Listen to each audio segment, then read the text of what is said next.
All right, everyone, how are you? Welcome to this week's episode of our podcast. It's called Is Breakfast Included? Thanks for stopping by.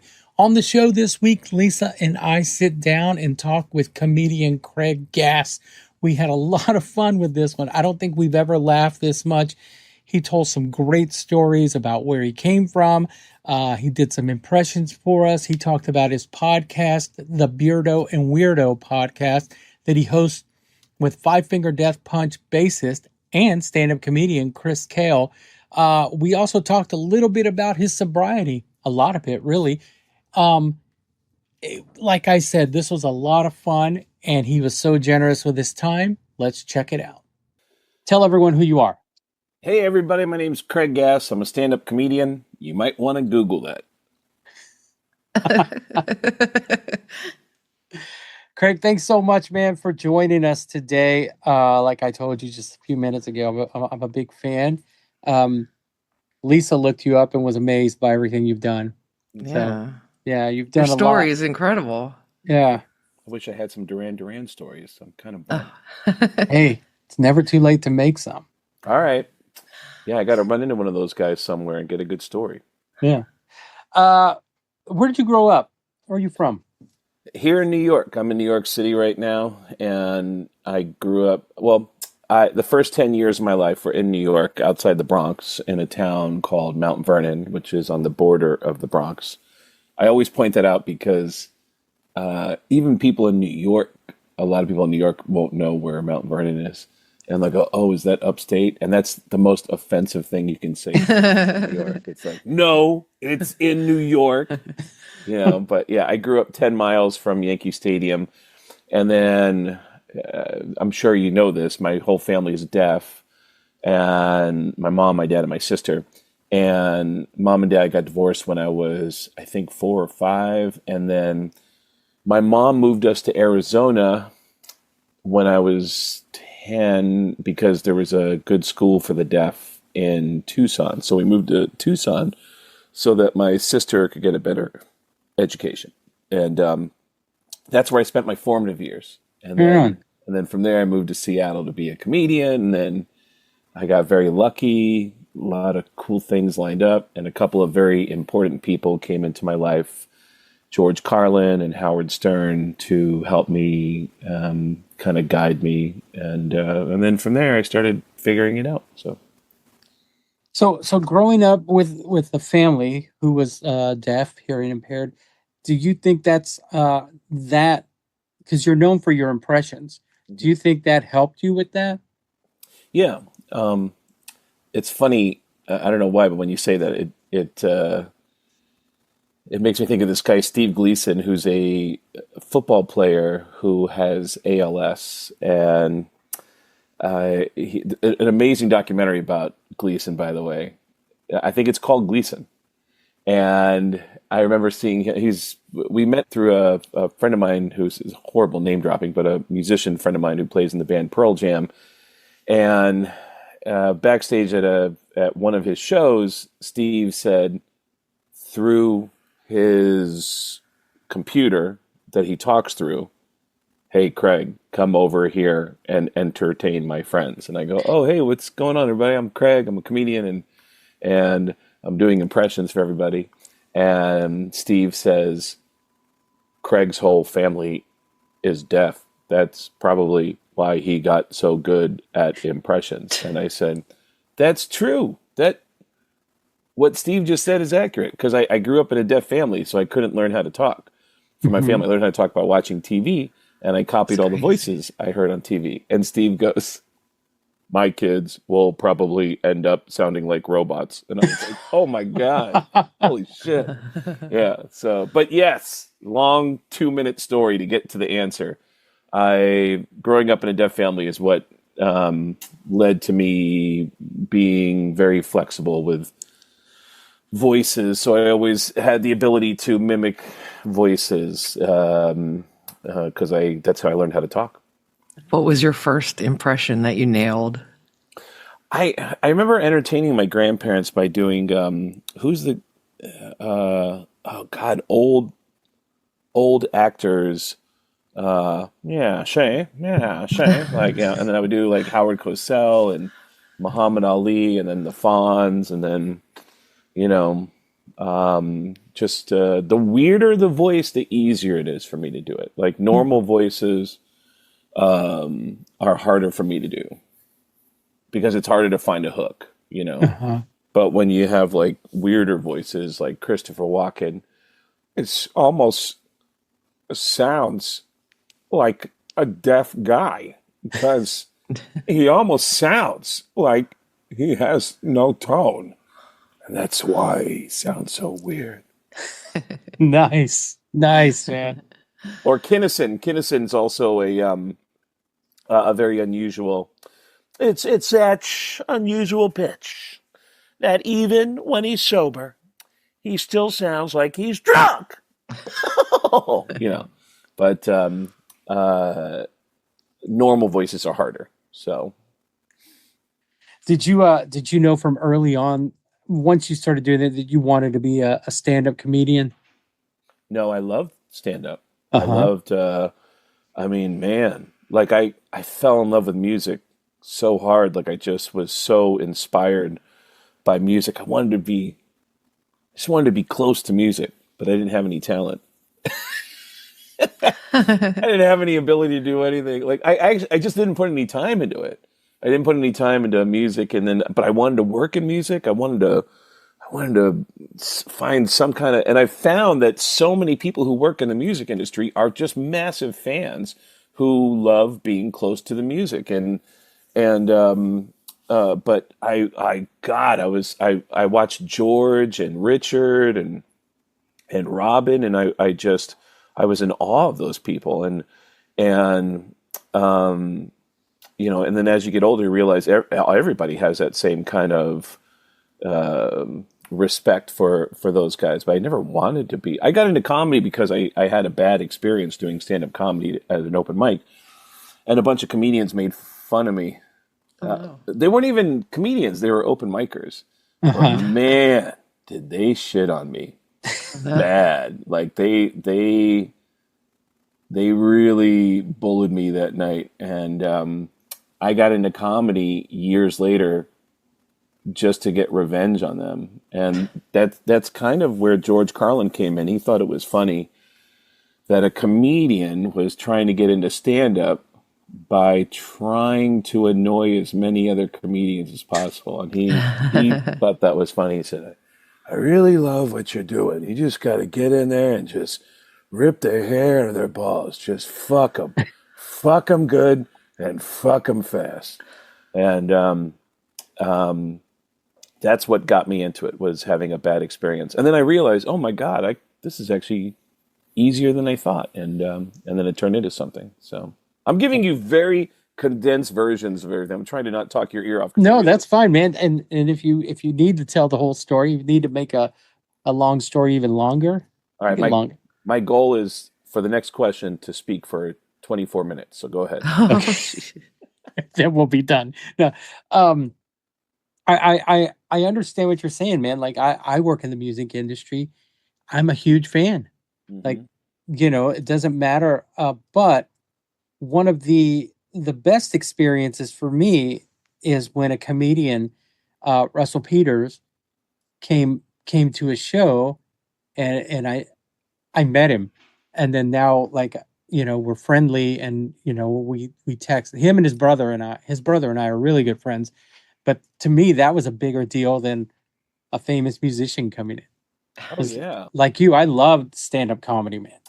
Yeah, I whenever I get to know musicians, I always like to ask them, who are like coming up in your career, who did you become friends with that were comedians? And Alice Cooper has the all-time greatest answer of being friends with Groucho Marx, and he said when he first started his career that Groucho Marx really got a kick out of what he was doing and saw the theatrical side of it, and that he would do shows and Groucho Marx would bring George Burns and, oh God, who were some of these legendary names from the golden age of Hollywood. remember the first time I met Gene Simmons, asking him, "Are you friends with any?" This is long before I started bothering Gene. Yeah. And started becoming a horrifying adversary in his life. But I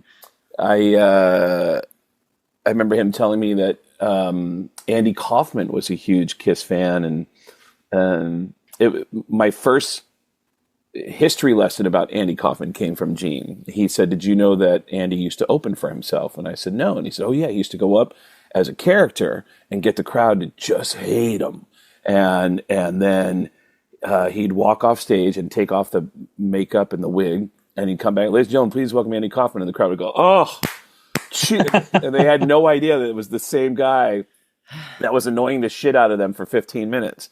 And he had some funny personal stories about Andy. And so you realize, like, I wanted to get into music because I wanted to become friends with my favorite artists. That's why I wanted to get into music. And I so lucked out by doing stand-up, because I realize when I talk to friends of mine in the music industry, they all seem to be divided into camps, like, fuck that band, and fuck everyone that works for that band, and fuck everyone in that genre, and anyone that works in that genre, and whereas as a comedian, everyone wants to hang out with you. Everyone's like, "Dude, come to the show, come to the game, come to the TV set, come to the," and so as a comedian, you just skate right past all those weird divisions, and everybody wants you to hang out, Has everyone that you've done an impression of liked your impression of them, or have you ever gotten any negative feedback? Nope. No? No, I definitely, there are a few people that have felt weird about it. I remember when I opened for Metallica, I did an impression of Lars on stage, and I think it was just fucking doing this, and then I went, "Huh?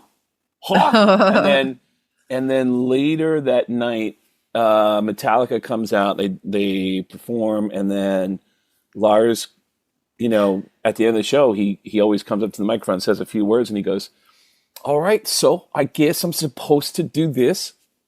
Huh?" And then he like, I was like, "Oh shit!"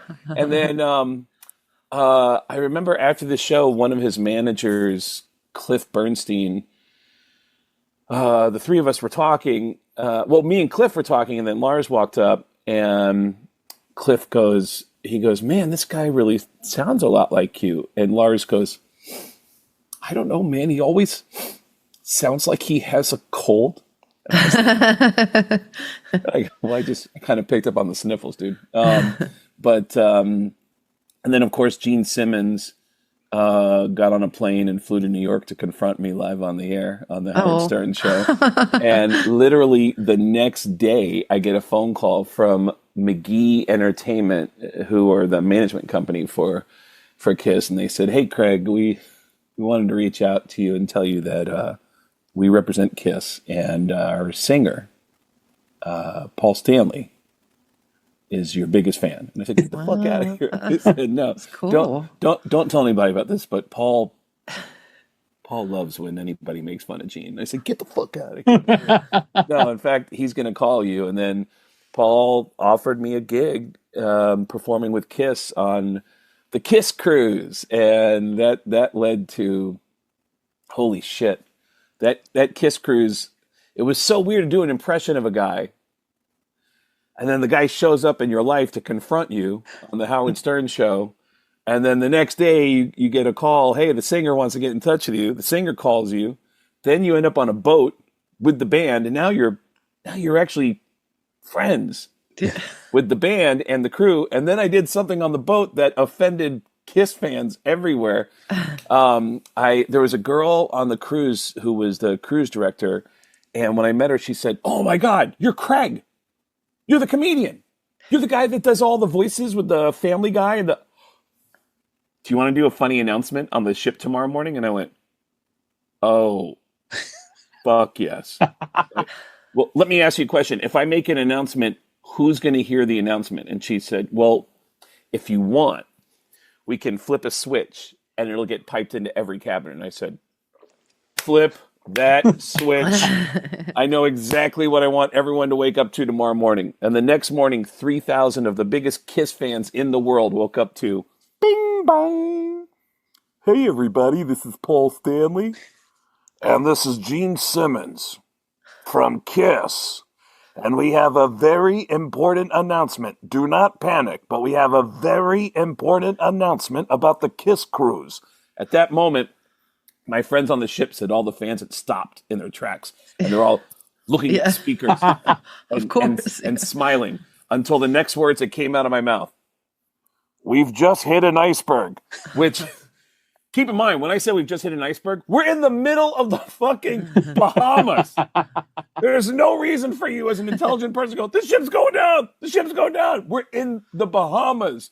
But do not panic, because Kiss is going to take care of everybody. We actually have 3 packages to get you off the ship. First, we have the platinum package, $5,000. We'll put you in a life raft and you'll have your own private photo and medical care from Kiss. Then we have the diamond package. Isn't that right, Paul? That's right, the diamond package.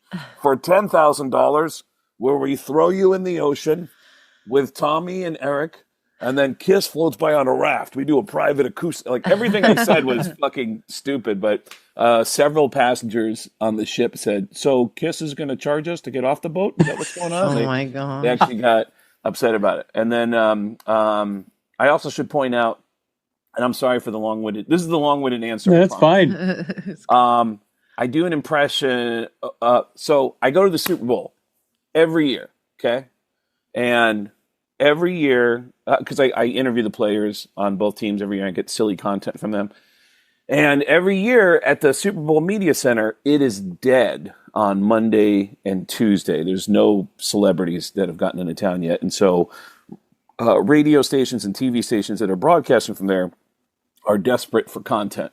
And my sports radio buddies will go, hey, can you come on the air with us and pretend to be a famous person so that it sounds cool back in Des Moines, where we're broadcasting to? And the only remotely sports guy I can do an impression of is Tom Arnold, who used to host the Best Damn Sports Show, period.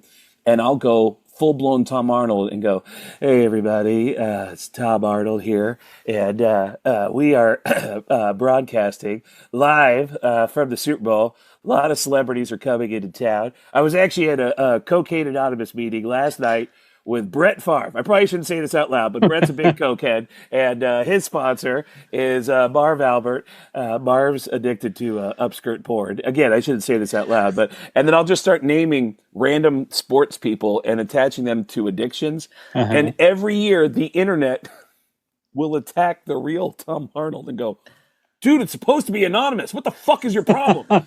And Tom Arnold will fight every single person on the internet and go, hey, did you notice that Sam Kinison was also on the air? That guy's been dead for 30 years, you idiot. That wasn't me.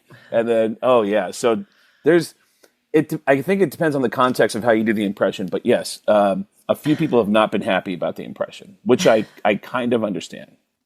But you like that, right? I think in general, you know what it's like? I remember hearing somebody do an impression of me and people laughing and going, I don't get that. Why is that funny?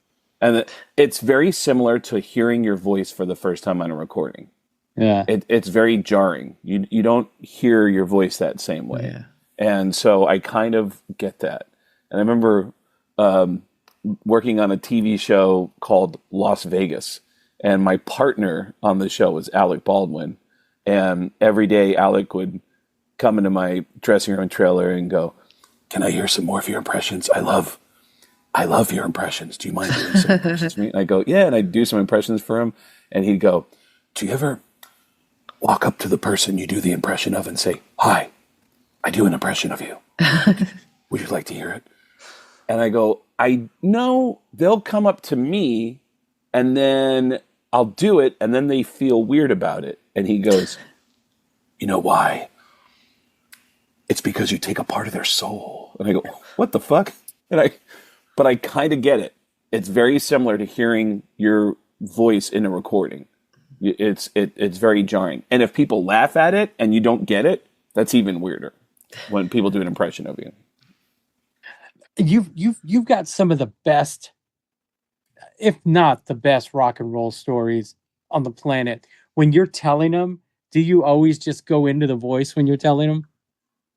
Yeah, whoever I'm talking about, I always do the impression of the person that I'm talking about, and it's just always, I don't know. It's been a bad habit of mine to tell the story because sometimes the person's voice is not. It doesn't seem appropriate. Yeah. You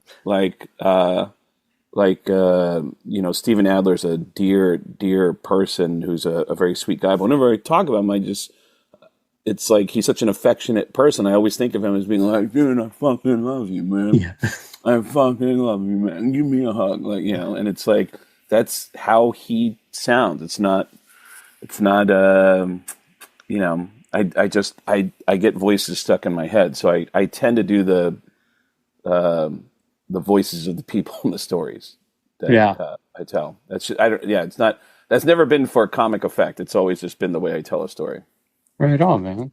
Do you have a process for capturing the voice and the attitude? Or do you just... It usually gets stuck in my head. Yeah. I usually just get like, I really like someone and then I hear their voice in my head and it just kind of gets stuck there. But, I'm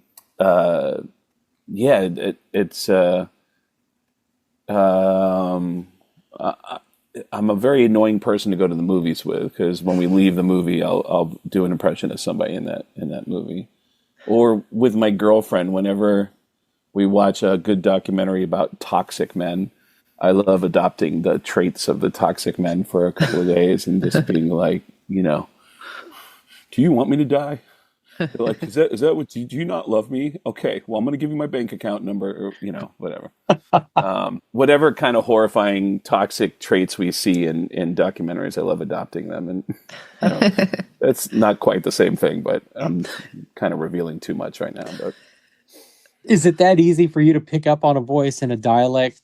Like if you go to a movie and there's, like you said, somebody with a crazy voice. If it's a weird voice, yeah. If it's a normal voice, it's hard to figure out how to do the voice. It's like some people,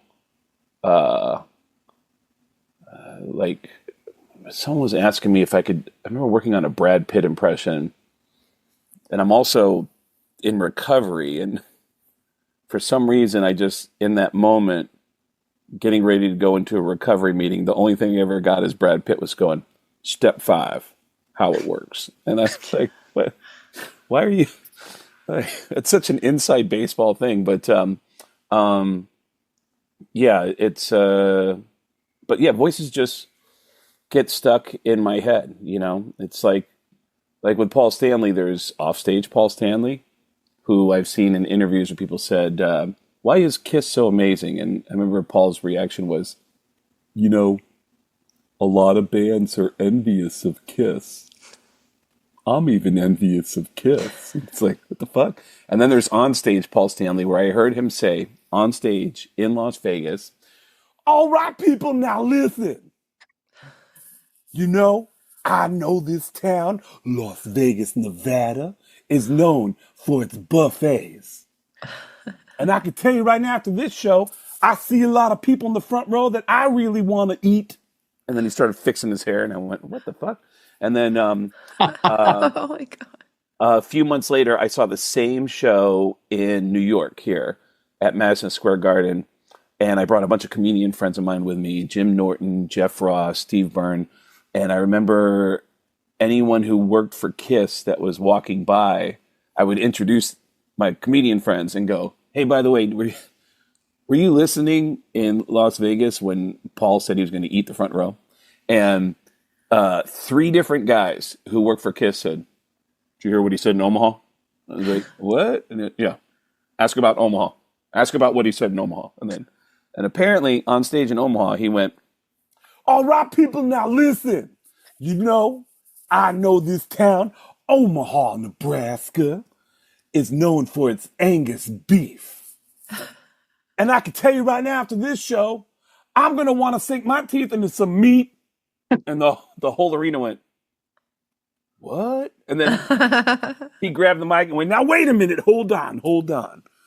You know what I'm talking about. I'm talking about a thigh or a rump roast. And the arena went, what? Like, and the road crew was behind the stage going, the fuck's he doing up there, man? Like, everybody was confused, but yeah, it's always fun doing voices. I've always been a fan of anyone who can do a good impression. I love doing impressions, and yeah, even when I was a teenager, I could impersonate all of our parents, and so that when we would get together to go to the midnight movies, I could call everybody's parents and be like, hey, it's Mr. Kaplan. Bernie's going to be with us, and we're just going to get some pizzas, and going to be okay. Hang up the phone, like, yeah, it was totally for evil. All of it was for evil. So Yeah. We had a girl in high school or in middle school that could sign everyone's parents' signature. So report cards. I mean, she would just sit there at a table and sign, you know. Wow, that's a gift. Yeah, that was. It was great. That's awesome. I'm going to go back to the Howard Stern thing. When you met Gene, was that the episode where you came out dressed as Gene? The first time he showed up, I was in the studio, and he had just shown up, and that was the first confrontation. And that there was a moment I had told Howard previously about a bad experience I had with Gene, and he tried to get me to say it to his face. And I was like, I'm not fucking saying that. I mean, I was also new to the Howard Stern show, and I'm in between two very famous, powerful people, and so I kind of buckled a little bit. And the story was that that first time that I met Gene, which was when he told me the Andy Kaufman story, it was exactly 30 years ago. They were doing a convention tour, a KISS convention tour. And Gene came into the station that I was working at. I was working with this guy named Bob Rivers, who's a really popular radio guy who unfortunately just recently passed away. And Gene came in, and I went into another room to call into the studio line as Sam Kinison calling in live from hell. And my plan was, I'm going to just do something funny, and then afterwards I'm going to walk up to Gene and go, hey, Gene, what did you think of the Sam Kinison phone call? And if he said, oh, that guy was an asshole, I would go, oh, man, yeah, he just left, like, oh, man, yeah, I'm really sorry to hear about that. But if he said, hey, that was funny, I would go, that was me. Can I get tickets? Like, which is really pathetic. Yeah. But, I'm a pathetically broke open micer, and I just, the tickets are really expensive, man. And so I walk up to him. Oh, by the way, that phone call, Gene was phenomenal. Bob said, hey, so Gene, we have some people that want to talk to you that just want to say hi. First on the phone is somebody who says he's a friend of yours. It's Sam Kinison calling live from hell. And Gene goes, okay, here we go. And then and then he hears, hey, Gene, it's Sam Kinison. I'm down here in hell. And I just want you to know that there are KISS tribute bands all over hell. And Hitler is their promoter. Nobody can get a crowd like Hitler. That guy really knows how to get an audience. And Gene started improvising it with me. And he said, let me guess. Is Satan the bass player for the cover band? And I said, no, actually, Jeffrey Dahmer is. And he'll spit up the blood, and then his tongue will come out. And then his tongue falls out, and you go, "Oh God, that's not his tongue!" Oh, and then Gene and I we went back and forth, and then afterwards he was super nice to me, and I start hearing through the grapevine, dude, Gene talks about that. He talks about, oh man, I had this really funny phone call with this guy. He did a good impression of Sam Kinison, and so when the reunion tour happened, I reached out to Doc McGee's office and said, hey, my name's Craig. I'm the comedian that did this thing, and I would like to bring a copy of this cassette to give to Gene. They said, oh yeah, come down to the show. And they gave us tickets and backstage passes. And after the show, I see Gene standing in front of this dressing room door, and he's surrounded by fans. And I walked up and I go, hey, Gene, do you remember the Sam Kinison calling in from hell call at the radio station in Seattle? And he goes, was that you? And I said, it was. My name's Craig, and I have a cassette. Side one is with me and you, and then another comedy piece I did with Dennis Leary, and then another thing I did with Pauly Shore, and then side two is the Howard Stern show, because I work on the Howard Stern show now. And he goes, I'm going to stop you right there. What am I supposed to be doing with all of this information you're giving? And someone in that crowd goes, yeah, tell him, Gene, he's a fag. And I went, what the fuck? Like, what? And then I got fucking heckled in this crowd of people. And I was like, catching strays. Yeah. And I was like, all right, well, I hope you appreciate the tape. And I just kind of walked away. So years later, I'm sitting in the studio with Howard, and Gene comes in. And I think I told Howard that story during a commercial break. And we get back from the commercial, and he goes, Gene, you want to hear something crazy? He goes, you met Craig before, and Craig's got a great story. Tell him. And I go, and Gene's like, what's the story? And I go, oh, man, it's nothing. And I got scared. I mean, yeah. I think obviously with experiences and, I'd be a lot better at handling that today. But at the time I was like, oof, I felt the tremendous power of these two people, Howard Stern and Gene. And I got a little intimidated in that moment. But then Gene comes in to do the interview a few months later, and I fully dressed up like Gene and crashed his interview. So and started as the real Gene Simmons. As the real Gene Simmons. And I said, you are an impersonator. I'm the real Gene Simmons, and I can prove it because I got a bunch of cheap shit I want to sell you. And I had this like bag of fucking knickknacks. And I had a New Kids on the Block lunchbox, and then I took out a Sharpie and wrote "Kiss," and that's $50. And I tried to sell him all these random knickknacks, and whoo, man, yeah, that caused some issues, but yeah. Well, my favorite segment, my favorite part of that interview is Howard asked, "What's your best-selling item?" And you said, "The Kiss Deuce." Dude, there were things that I would say as a joke, and Gene would look at me and go, that's actually a good idea. I remember one appearance that he did, I kept interrupting him and saying, by the way, can I just promote something quickly? If you go to kissonline.com right now, we have the brand new Kiss toilet. And you might be asking yourself, what's the difference between a regular toilet and a Kiss toilet? Where our toilet is a pay toilet. You have to put in a quarter, and then you do your business while you listen to Deuce. And Gene looked at me and went, that's actually a good idea. Like he was like totally serious about it. Yeah, it's really funny, the perception that of jokes sometimes, that he'll take it as real money making ideas, and he's not wrong. Yeah. We wanted to talk about your podcast, but you mentioned being broke earlier.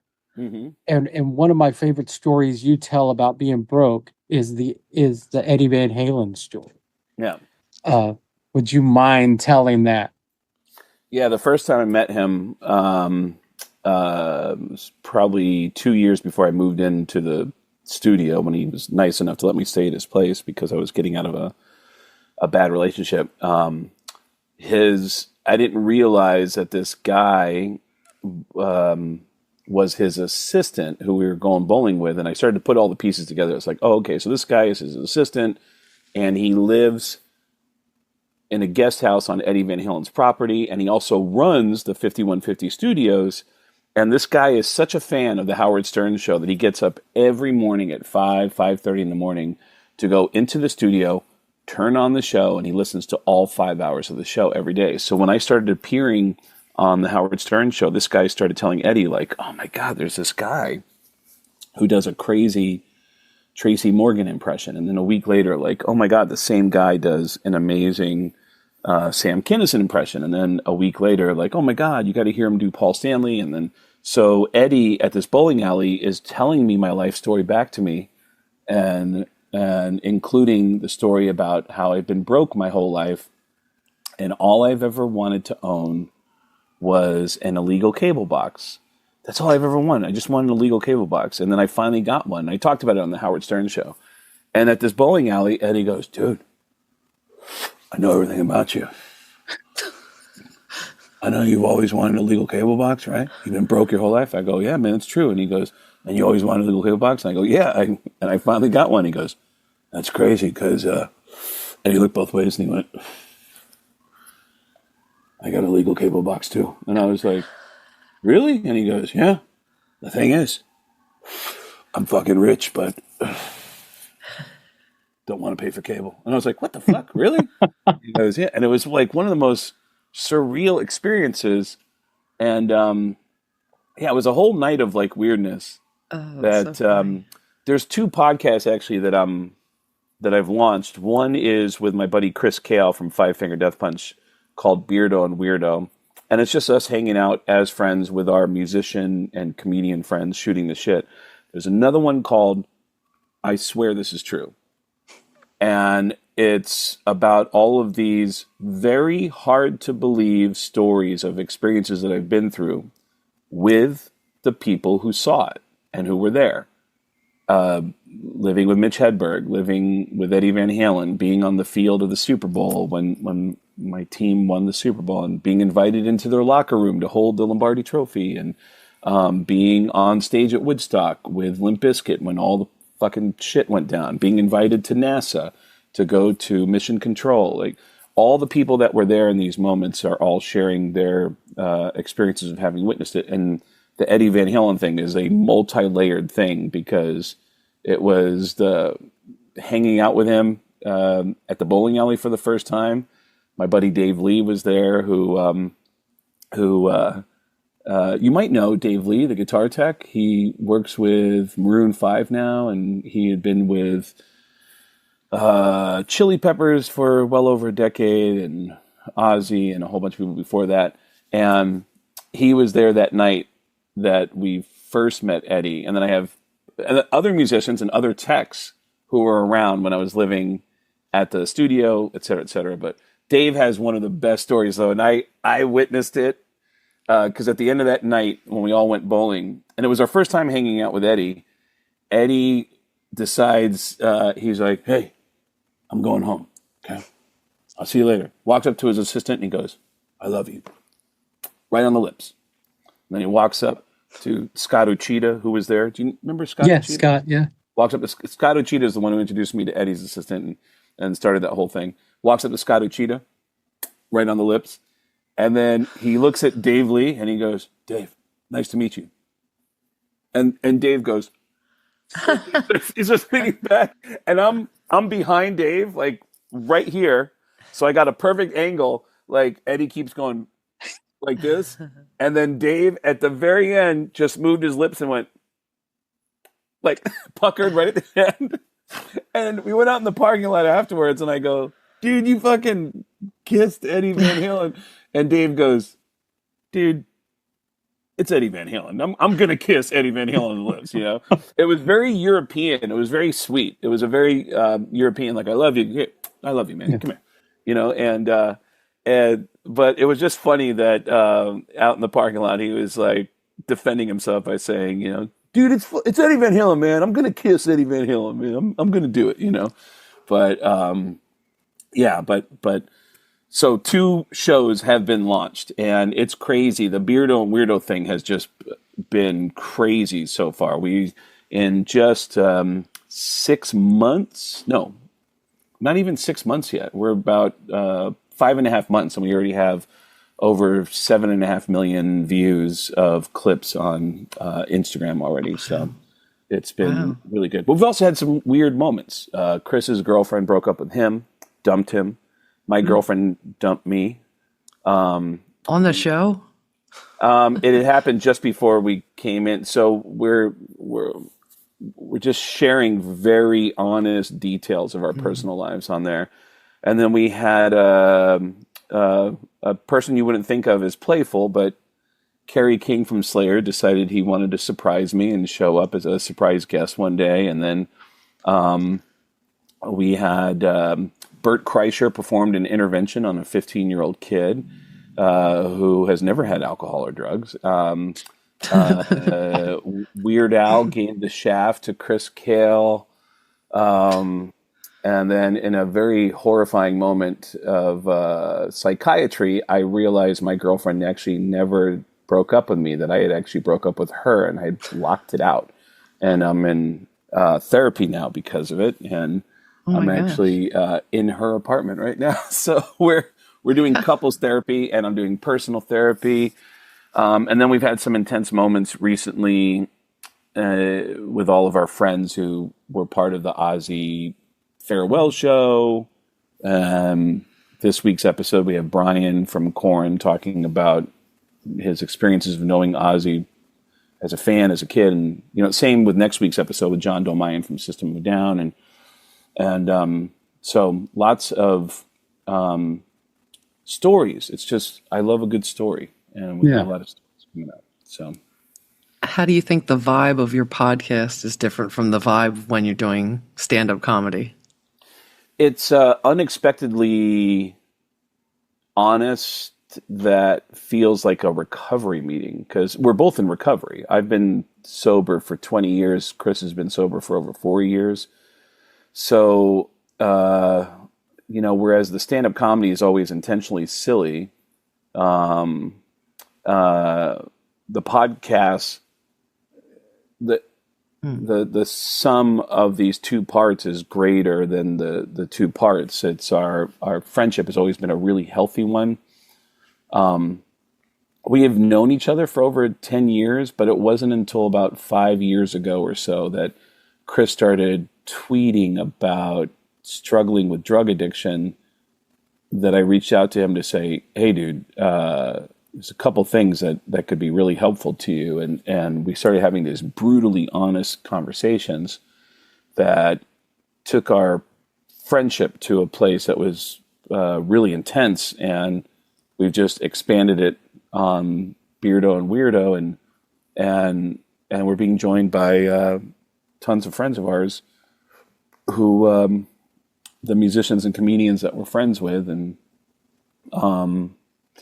also, there's been 2 full episodes about horsecock, which which is so entertaining. So entertaining. There's this metal band. When I say metal, actually, I shouldn't even. That might be disrespectful to the scene. A hardcore band from Washington State, whose singer gave a speech one night about when I was 15 years old, I had the worst job in the world. And the crowd is like, yeah. And he goes, I used to work at a horse insemination plant. I would come to work every day. And all the way down the row on both sides of me were throbbing horse cocks. And people were like, what? And then he goes, I used to have to masturbate these horses. And I found out that they were selling this horse semen for $1 million a jar. There's 3 types of people in this world. And then you hear the guitar. There's the people who own the farms. There's the people who have the $1 million for the semen. And then there's me. we jack off the horses. And people in the crowd are like, what the fuck? What? Like, and it's such a, oh man, it's like the crowd is getting into it, but wait, what are we saying? Huh? What? Like, yeah. So we've had 2 full episodes because we analyzed the speech, and then the guy who actually gave the speech, which has over 1 million views on its own on our Instagram page, reached out and said, "Hey man, that was me. I love Five Finger Death Punch. Can I come on the show?" And then he came on and explained his side of the story about horsecock. And I strongly recommend, if you can find your way towards a horsecock, to make an episode about it, because you'll find we'll definitely consider it. Put it on the list. yeah. If you could ever get to work for Stephen Piercy or other people who've been rumored to have horsecocks, maybe you could. I'm trying to think of what Milton Berle, Stephen Piercy. Milton Berle's gone. So. Yeah. Who are the other people that reportedly have? Tommy Lee. Oh yeah, there you go, Tommy Lee. That guy's dick has an elbow in it. Yep. If you're going for a long drive, what are you listening to? For God's sake, Lisa, what the fuck? Sorry, segue. Horsecock, Tommy Lee, horsecock. If you're going for a long drive. Good Lord, Lisa. If I'm going for a long drive, it's a combination of music. It's sometimes it's Pearl Jam, U2. Sometimes it's Faith No More, Megadeth, Metallica. Sometimes it's Billy Joel. Love Billy Joel, and but it's, and then, by the way, if it's if I have the satellite radio in the car, it's a lot of comedy. I do love listening to a lot of comedy. So. Yeah. Going back to your podcast, you guys are very, like you said, very open about your sobriety, like very open about it. I just actually last night listened to the Brian Welch episode. And it's funny because I read his first book as well when it came out. Great book. And he was really deep into that. His transformation, what was the catalyst for you to go sober? I had a heart attack. I had a heart attack when the drug addiction had gotten really bad. I was becoming a shadow of myself. And I was clearly feeling, it's that crazy thing. I remember talking to Chris about this last week, that drinking was just kind of like, let's drink and let's have fun. But cocaine specifically, I can remember nights that turned into mornings and days where I would finally run out of that last part of that coke. And I can remember that very haunting feeling when I would do the final part of it and go, fuck, I need more. And in that moment, a small voice that you're trying to not listen to says, you're an addict. And I had years of that, years and years and years of that. And then at the age of 32, I had a heart attack. That scared me straight for a year and 2 weeks. And then I relapsed with a famous musician, and 2 other famous musicians came into my life that night, who are, one of which is on next week's episode. And I just kind of free-falled for a year and 2 weeks. And then on the 2-year anniversary of my heart attack, I had a light bulb moment. I had a moment of clarity at a Steel Panther concert. I was back when they were still called Metal School. I would go to Steel Panther shows, and I would go up on stage and do some stand up with them, and or say, hey, I'm the band's manager, and do a character-y thing, and then that gave me a chance to see the show for free, and then I'd go out in the crowd and watch the show. And It was December 13th of 2004. The clock struck midnight. It's now December 14th. It is now the 2-year anniversary of my heart attack. And at that point in my life, I was taking care of my mom financially. I never physically took care of her until the last year she was alive, but I was starting to pay her bills. I ended up paying her bills for the last 20 years of her life. I was circling around opportunities where I literally could take care of her for the rest of her life. And I was fucking around with this thing that I already had a severe health issue with. And I just, it was December 14th of 2004. And I just realized this is selfish. The only reason why I do this is because I think it makes me feel good, despite what people in my life are telling me how it makes them feel. And that was a real moment of clarity where I had half a beer in my hand, and I put it over a trash can, and I just dropped it. And even as it dropped, I went, ah, I'm throwing away half a beer. And then I never drank again, never did drugs again, and started to slowly work on myself and gravitating towards people in recovery and getting further away from the people in my life who I did drugs with. And holy shit, did I find a massive community. I mean, I've gone to concerts now, which was one of my weak spots. How do I go to concerts without getting fucked up? That's just what I do. I go to concerts and I get drunk, and I eventually look for coke. And how do I do that? And holy shit, I've gone back into buildings where I've had nothing but memories of getting fucked up and doing embarrassing things in those buildings.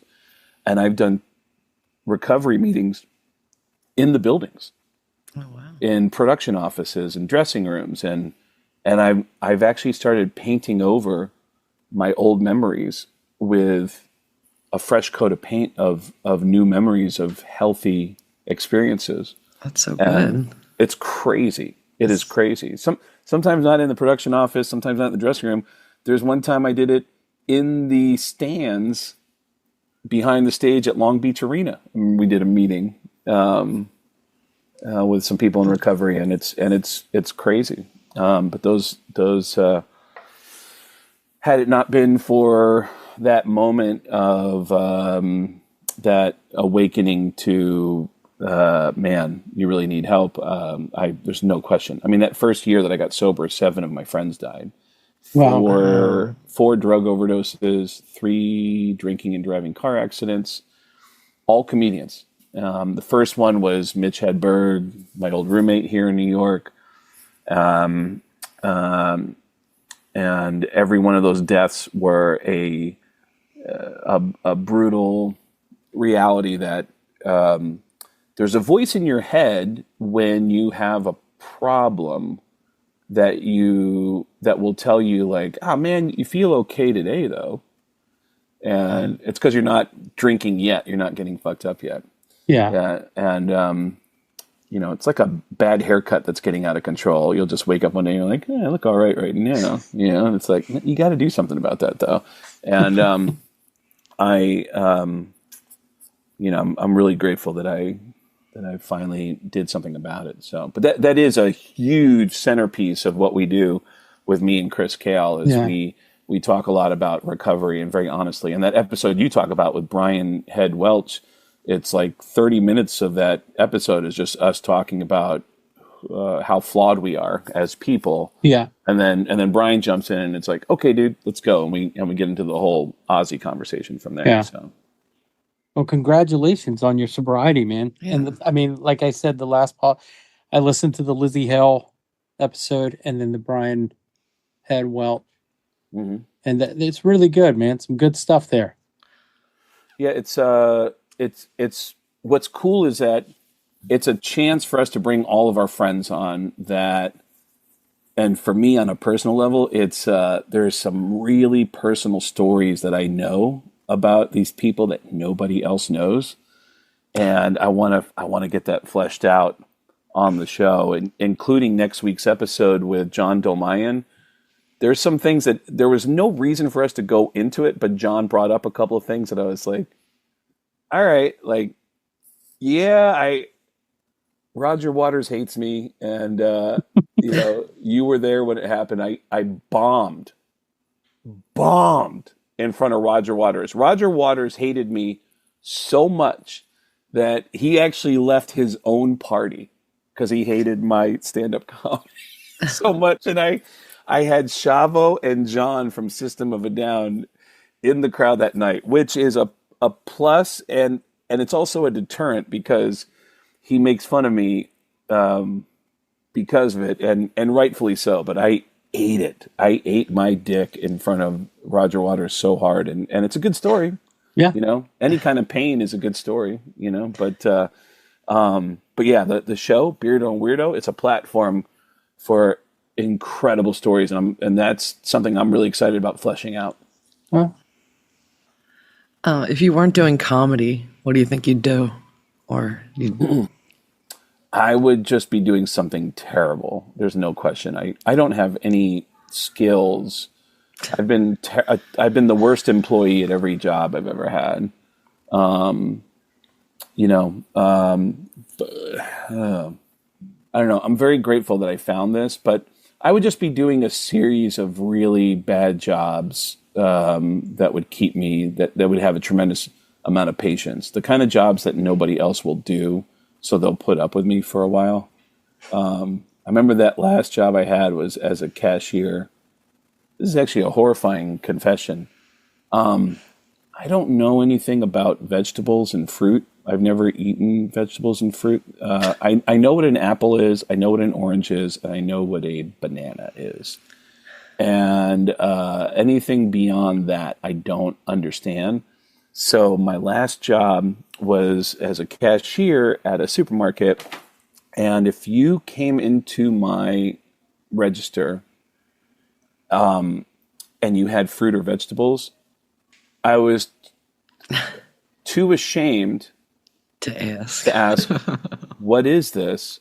So I would scan your milk, I would scan your magazine, and any fruit or vegetables, I just go, bump, bump, bump, and I wouldn't charge you for it. I want to come to you. Yeah. After a few weeks, you started to notice my lines getting longer and longer. People are like, this guy doesn't charge for fruit or vegetables, And I do know what a couple of vegetables are now. I've been learning from my girlfriend. I eat broccoli now. They do put the numbers on them, the sticker. The numbers on the sticker, but there are the ones that you have to weigh. You have to... But these, so they do have this, but this is back. I remember that was part of our training was, okay, so this is this number, this is this number, this is this number, you gotta, and then you weigh it. And I was like, I go, that's a what? That's a what? Like, yeah, I I know what you're talking about. I was a cashier at a chain in Texas called HEB. And every week we'd have to have these tests, like visual tests of what the vegetable was. And they assigned them numbers, but you had to memorize that. So, wow. I was charging different prices for everything. Was lettuce to me. Anything green was lettuce to me. So everybody bought a bunch of lettuce. And, what's weird when you say that? Like, what other things can there be besides lettuce? Is my first thought. I don't understand. Oh my goodness! Yeah, I'm. I could do a list, but we're asparagus and peppers and. I've had asparagus. Okay. I've had asparagus. I like asparagus now. Yeah. And I only knew jalapeno peppers. Yeah. I wonder why. Well, brother, man, this has been a treat. Thank you so much for taking the time to do this. Thank you. With us. It really has been an honor to have you on. I'm a fan. You have the podcast Beardo and Weirdo. What's the other podcast called? I swear this is true. And the first couple episodes that are on there are I took Whitesnake shopping when I was 15 years old, which was weird. I made friends with Rudy Sarzo when I was 15. I took him shopping. I lied to him and told him that I had a car when he said, "Hey, I want to go shopping. Do you have a car?" And I go, "Yeah." And then I went to school the next day and I was like, "Who wants to take Whitesnake shopping?" And then we ended up taking him to the mall, which was like, that's all we wanted to do was get him into the Tucson Mall where all of our friends would be so they could see us walking around with Whitesnake. This is like they're going to do a sold out show that day at the arena, and we just wanted to walk through the mall with Whitesnake, and we got to do that. And then 15 years later, I'm backstage at a concert in Los Angeles at the Forum. I'm in the Forum Club in the Forum, and I get a tap on the shoulder, and I turn around. It's Rudy Sarzo and his wife, Rebecca, and he goes, "Hi, Craig. My name's Rudy Sarzo. I'm a musician," and whatever band he was in at the time. He goes, "This is my wife, Rebecca. We listen to you all the time on the Howard Stern show, and we're huge fans of yours." And I went,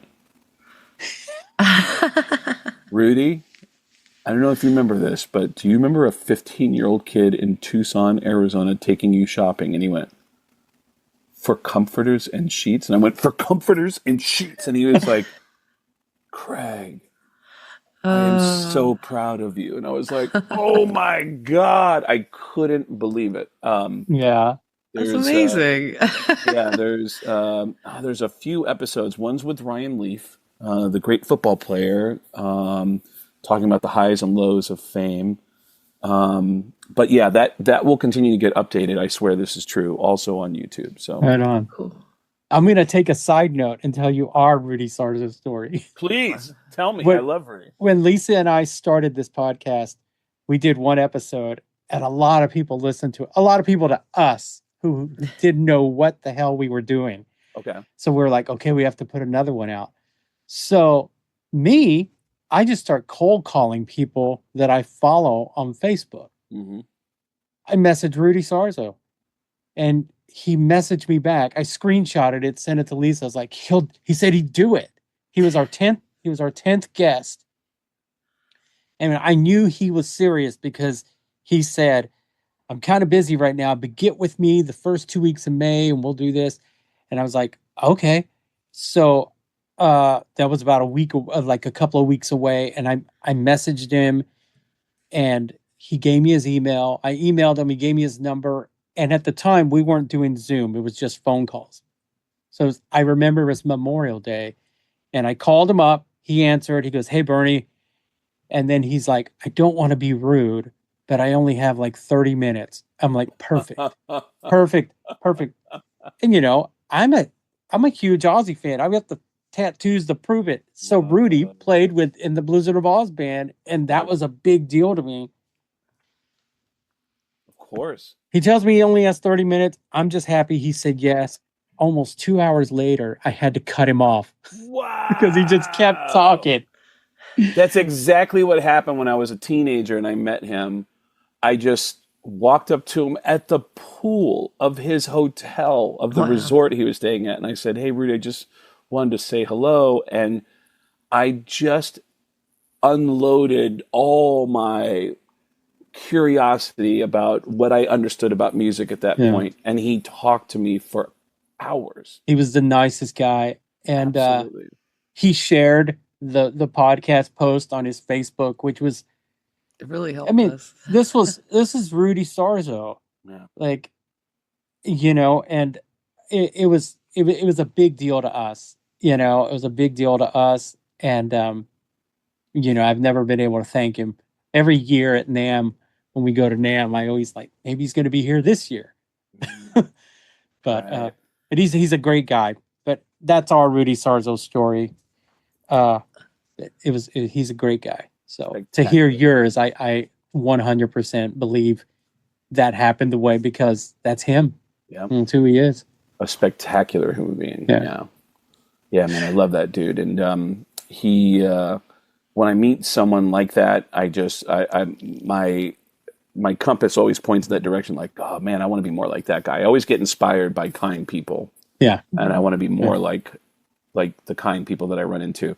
And the thing that I always try to get out of Rudy is like, how the fuck do you end up with people who I love, like Kevin Dubrow, David Coverdale, and Ozzy Osbourne, and come out that calm and that, like, how is that possible? You I mean, know? Randy, he was Randy's guy. Yeah.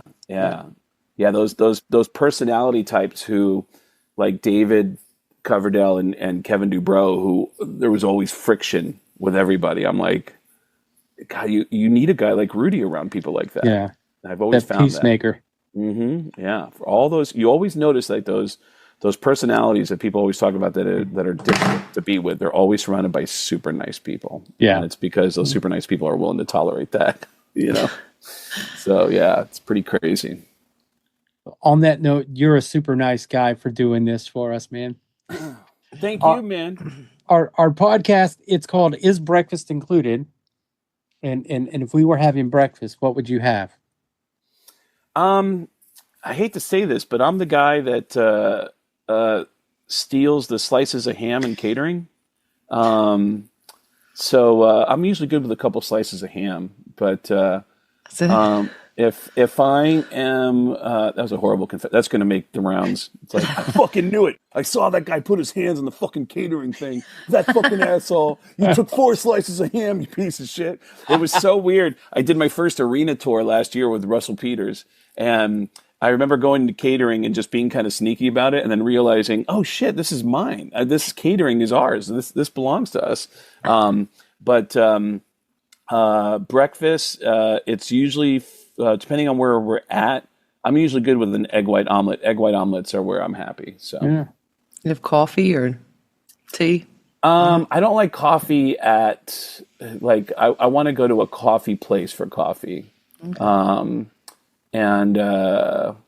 I've noticed recently that the lounges at the airports, those coffees make me poop a lot. I don't like those coffees. Their espressos fuck up my stomach. I'm not alone in that. I've done my own scientific independent research, and I am finding that other people are getting poopy from those coffees in the lounges too, which it bothers me. So someone needs to talk to people at these lounges. But But yeah, egg white omelet. Final answer. Right on, brother. Well, Craig, it's been good talking to you, man. Thank you so much. And we will, everyone listen, I swear this is the truth, or I swear this is true. I swear this is true, and Beardo and Weirdo. Beardo and Weirdo. Right on, Craig Gass. I told you how funny that was going to be. I warned you at the beginning.